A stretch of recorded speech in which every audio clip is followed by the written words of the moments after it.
Good morning, guys. It's Cheyenne here, and we're gonna jump right on and do some morning vocal reading out loud warm up. I just woke up a couple minutes ago, and we are going to hop right into warming up the voice. So let's jump right into it. Preserve your integrity. It is more precious than diamonds or rubies. The old miser said to his sons, "Get money. Get it honestly if you can, but get money."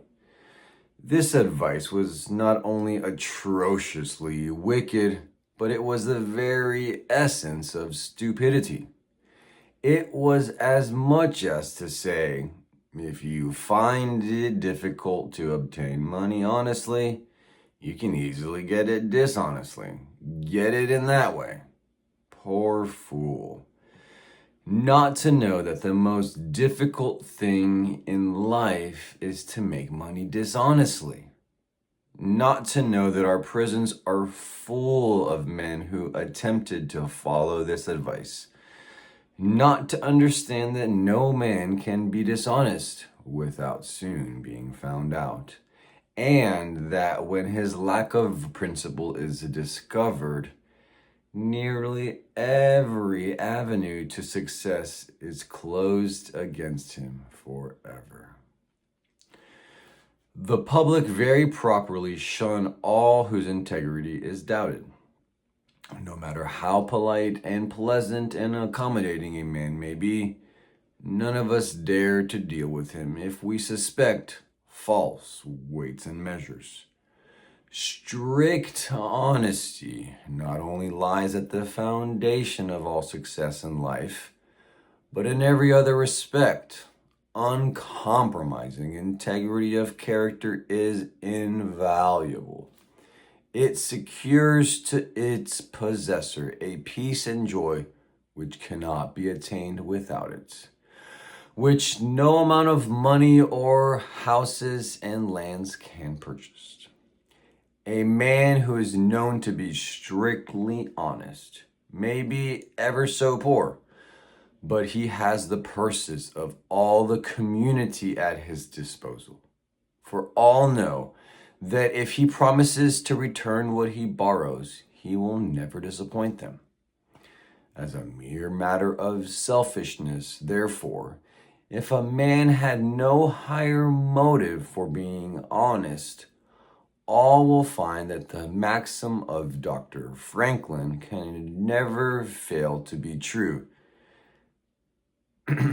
that honesty is the best policy.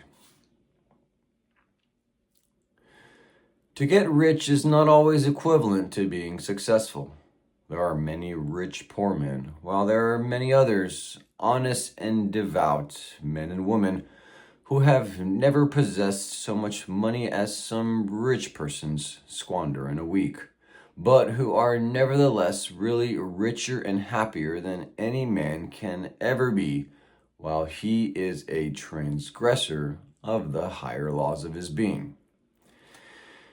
The inordinate love of money, no doubt, may be and is the root of all evil. But money itself, when properly used, is not only a handy thing to have in the house, but affords the gratification of blessing our race by enabling its possessor to enlarge the scope of human happiness and human influence.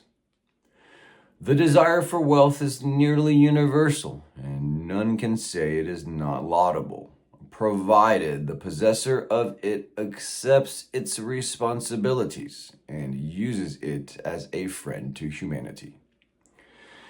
The history of money getting, which is commerce, is a history of civilization, and wherever trade has flourished most, there too have art and science produced the noblest fruits. In fact, as a general thing, money getters are the benefactors of our race. To them, in a great measure, we are indebted for our institutions of learning and of art, our our academies, colleges, and churches. It is no argument against the desire for or the possession of wealth to say that there are sometimes misers who hoard money only for the sake of hoarding and who have no higher aspiration than to grasp everything which comes within their reach. As we have sometimes hypocrites in religion and demagogues in politics, so there are occasionally misers among money getters.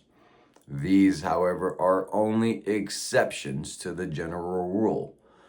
But when, in this country, we find such a nuisance and stumbling block as a miser, we remember with gratitude that in America we have no laws of primogeniture, and that in the due course of nature, the time will come when the hoarded dust will be scattered for the benefit of mankind.